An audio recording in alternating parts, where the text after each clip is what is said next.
인사하겠습니다. 하나님이 함께 하십니다.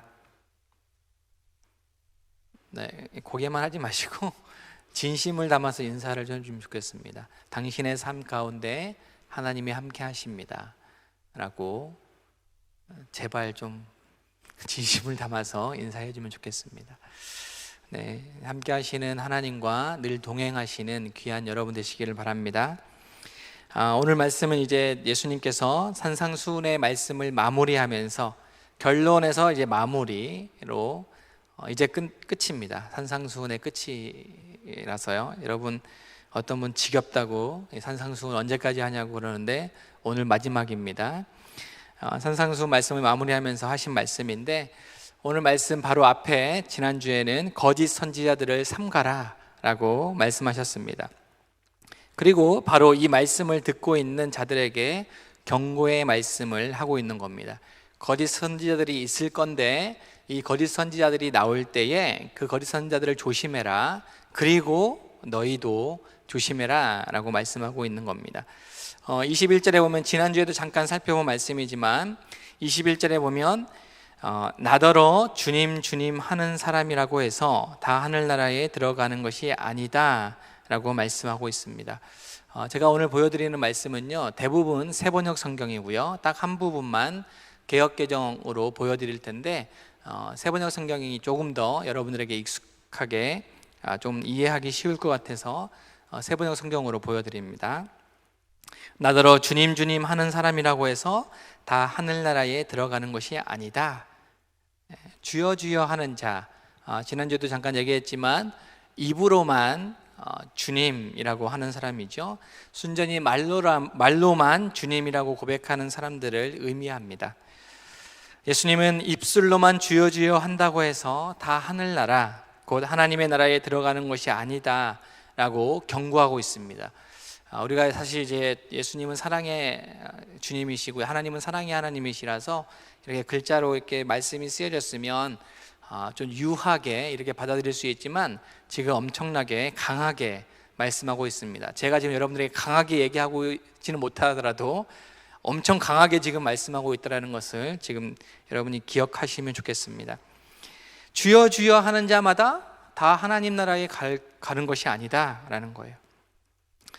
우리는 하나님 나라를 살아가는 사람이라고 했는데 예수님을 입으로만 주여 주여 한다고 해서 그 사람이 하나님 나라 사람 아니다라는 거죠. 여러분 그리스도인이라고 하는 우리는요 예수님을 나의 주님이라고 고백하는 사람들입니다. 그렇기 때문에 우리가 이 고백이라는 게 참 중요하죠. 여러분의 신앙은 이 고백에서부터 시작된 그런 신앙이지 않습니까? 어느 날 예수님이 길을 가시다가 제자들에게 질문하셨죠. 너희는 나를 누구라 생각하느냐? 라고 질문하십니다. 그때 베드로가 주옥 같은 고백을 하지 않습니까? 여러분 다 외우시는 거 시작. 주는 그리스도시고 살아계신 하나님의 아들입니다.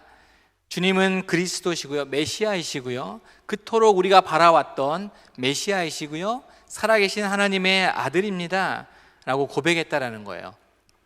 그런데 예수님이 누구나 지금 여러분들이 다 고백하는 이 고백을 예수님이 너무나 귀하게 여기셨습니다. 그래서 뭐라고 말씀하시냐면 너의 그 고백 위에 교회를 세우시겠다는 거예요. 우리가 지금 한영교회라고 하는 이 교회는요 이런 믿음의 고백 위에 세워진 겁니다. 그러니까 우리가 처음에 시작할 때 사도신경 하잖아요.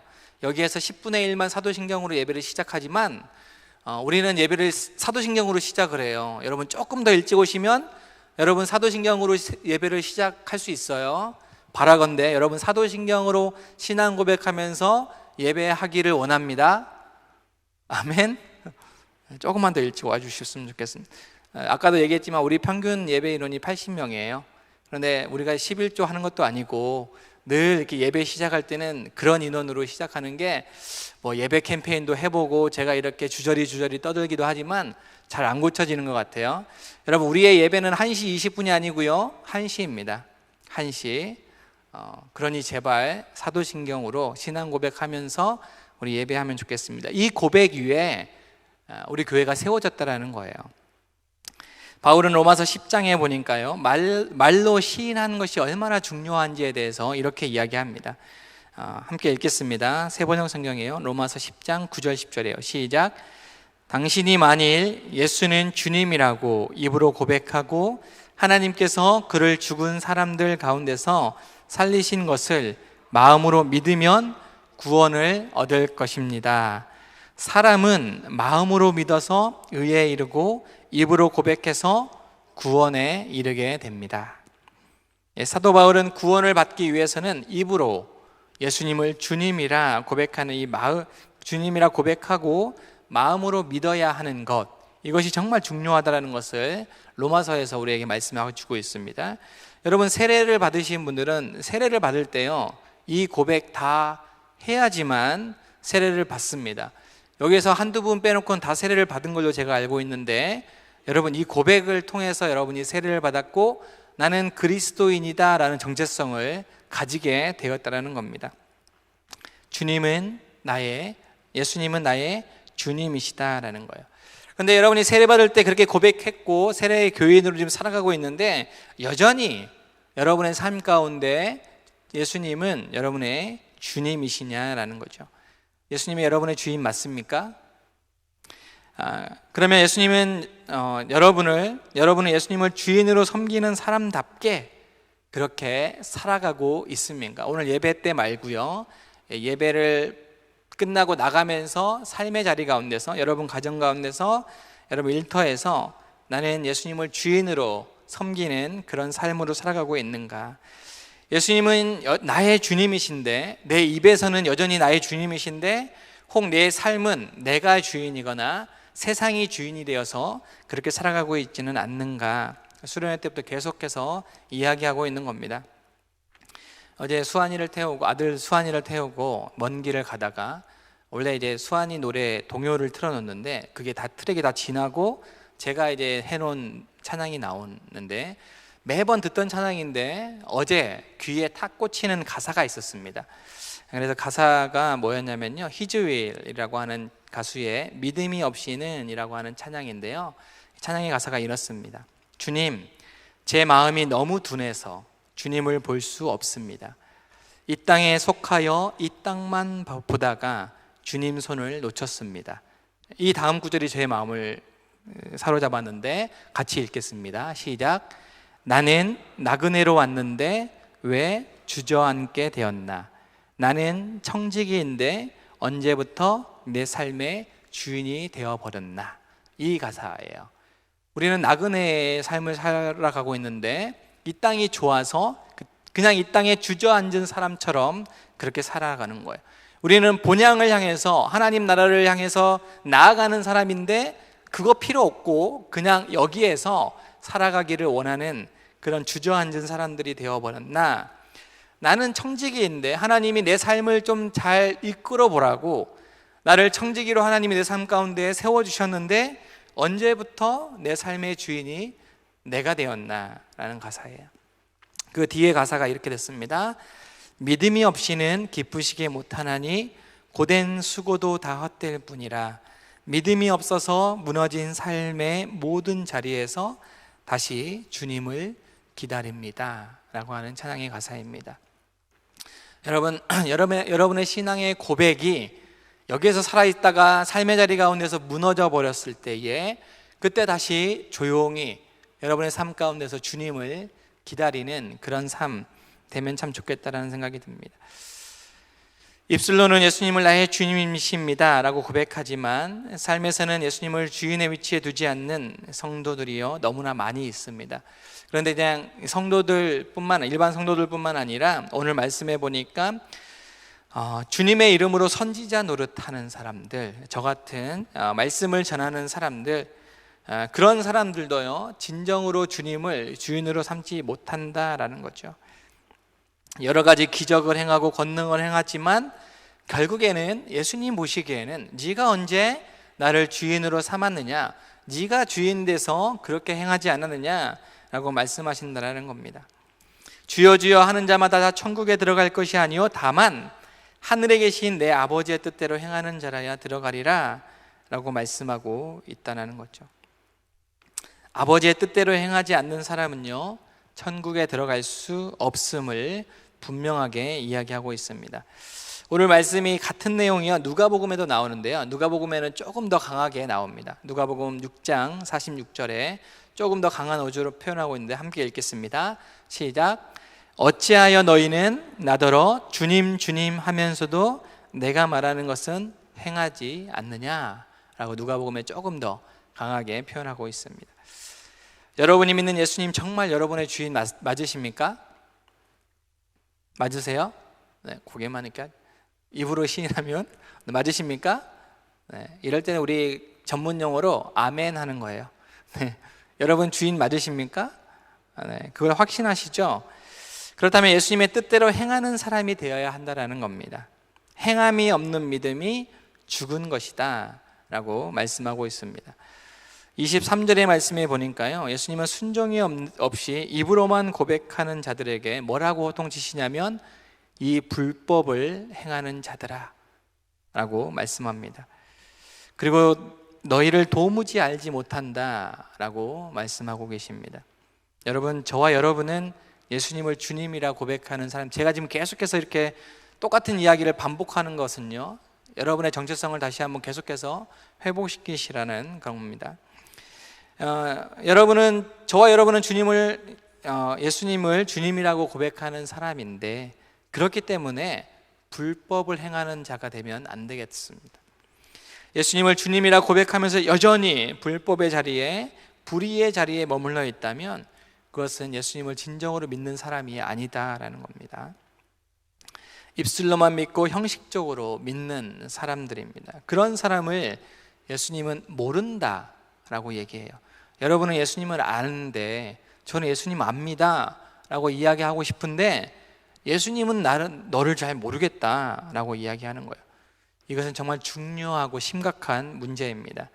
저와 여러분이 여러분의 삶의 마지막에 또는 주님께서 다시 오셨을 때에, 그때에 주님 앞에 섰을 때, 그 심판의 자리에 섰을 때에 나는 너를 잘 모른다 라고 그러신다면요, 여러분 얼마나 억울하시겠어요.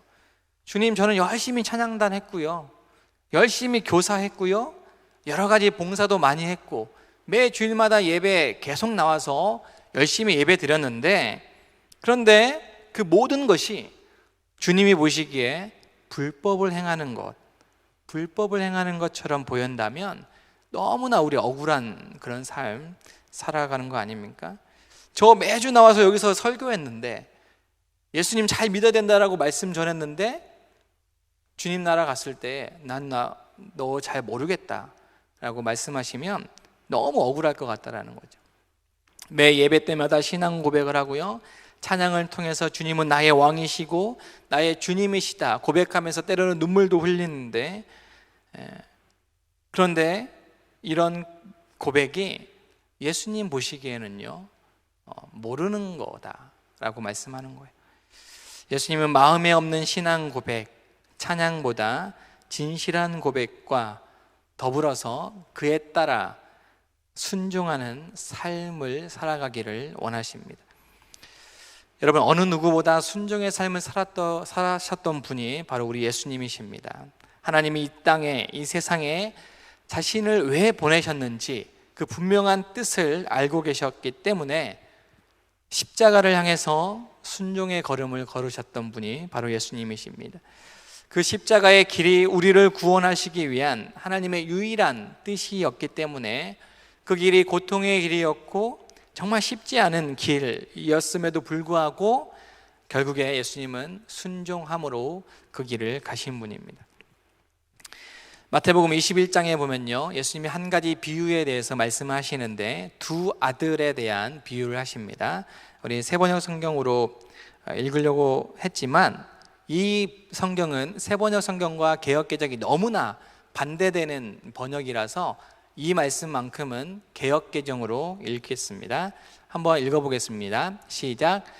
그러나 너희 생각에는 어떠하냐? 어떤 사람에게 두 아들이 있는데 맏아들에게 가서 이르되 예, 오늘 포도원에 가서 일하라 하니 대답하여 이르되 아버지 가겠나이다 하더니 가지 아니하고 둘째 아들에게 가서 또 그와 같이 말하니 대답하여 이르되 실소이다 하였다가 그 후에 뉘우치고 갔으니 그 둘 중에 누가 아버지의 뜻대로 하였느냐? 이르되 둘째 아들이니이다. 예수께서 그들에게 이르시되 내가 진실로 너희에게 이르노니 세리들과 창녀들이 너희보다 먼저 하나님 나라에 들어가리라. 아멘.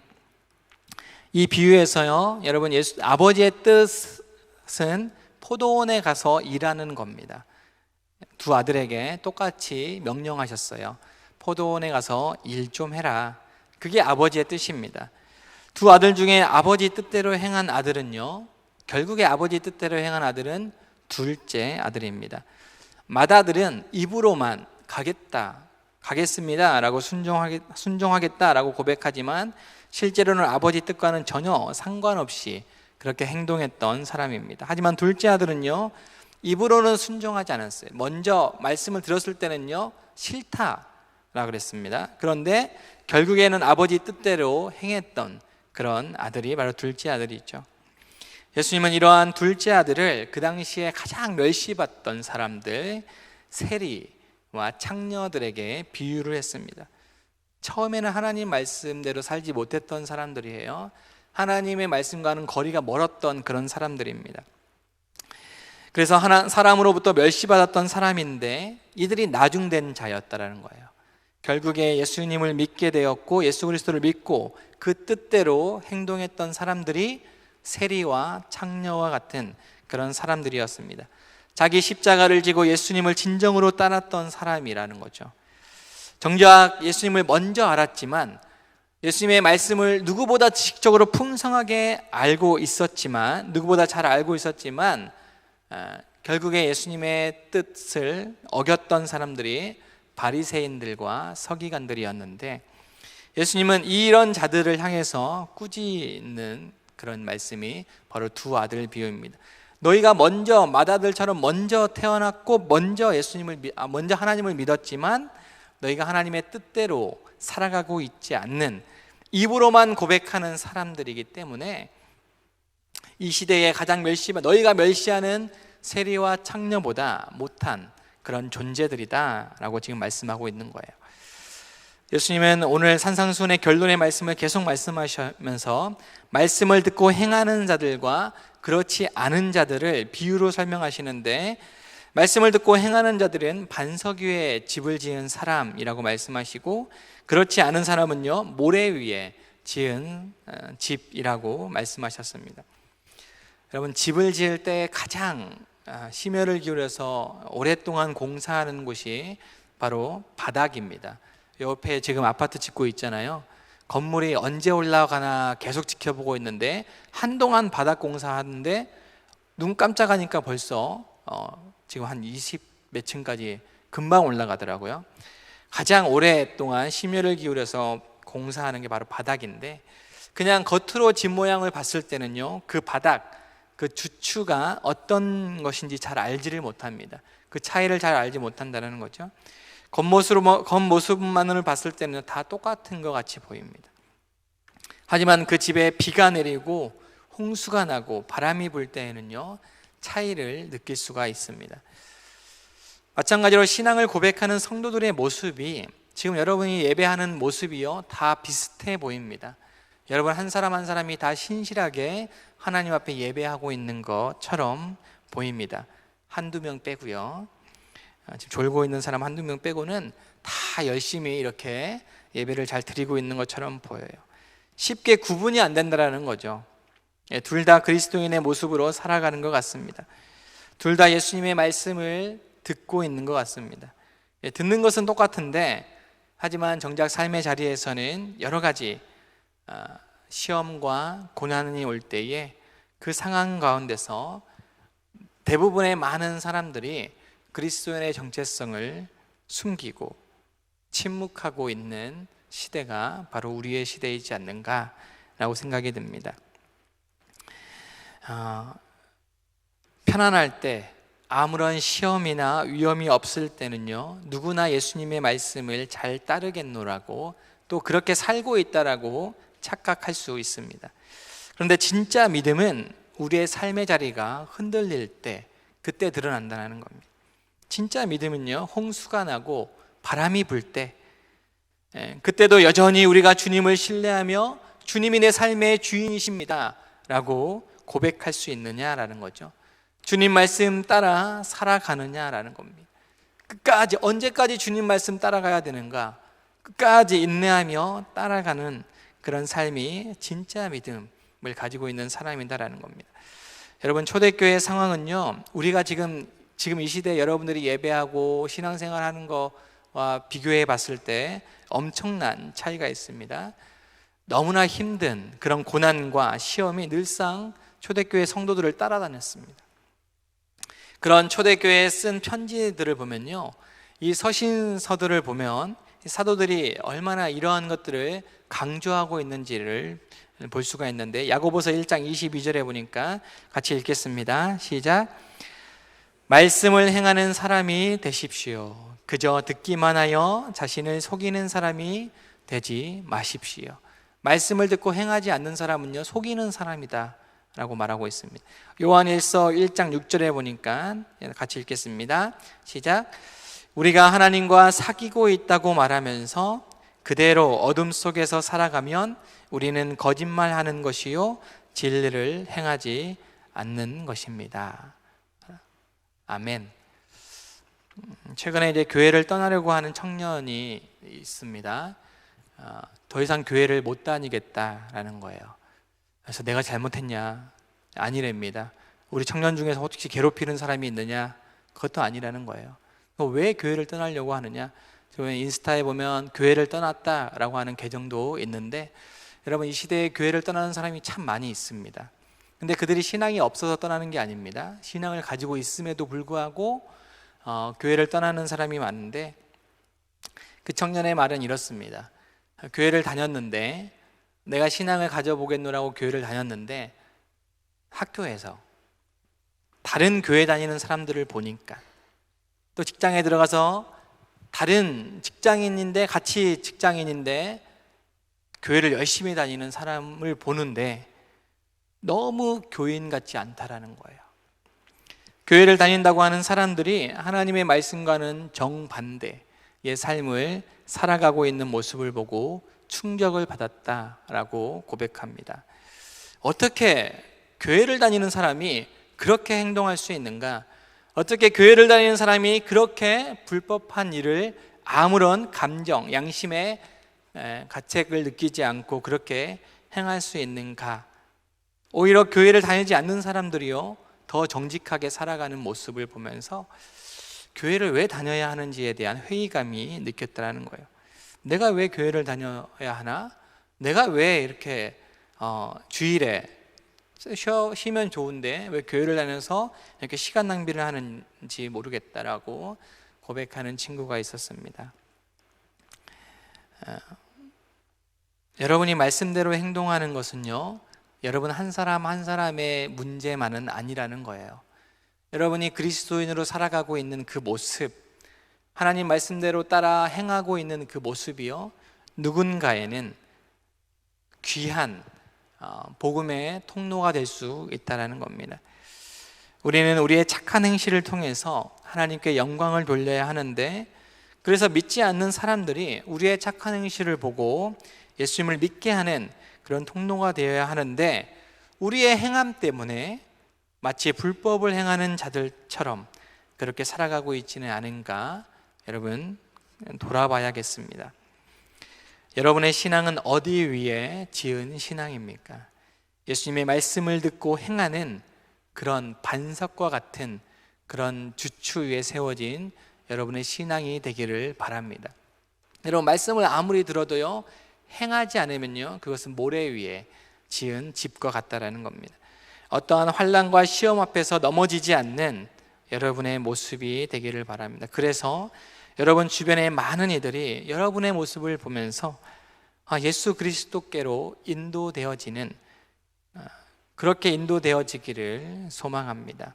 그래서 그날에 주님께서 개인적으로든지 또 주님께서 다시 오실 때든지 저와 여러분 한 사람 한 사람을 불러주실 때에 잘했다, 내가 너를 도무지 모른다 라고 말씀하지 않으시고 잘했다, 착하고 충성된 종아라고 칭찬받는 저와 여러분, 우리 함께하는 예배하는 우리 모든 공동체 한 사람 한 사람 되기를 바랍니다. 이 말씀 가지고 우리 고백 찬양할 텐데 조금 오래된 찬양, 좀 올드한 찬양 여러분 함께 고백하기를 바랍니다.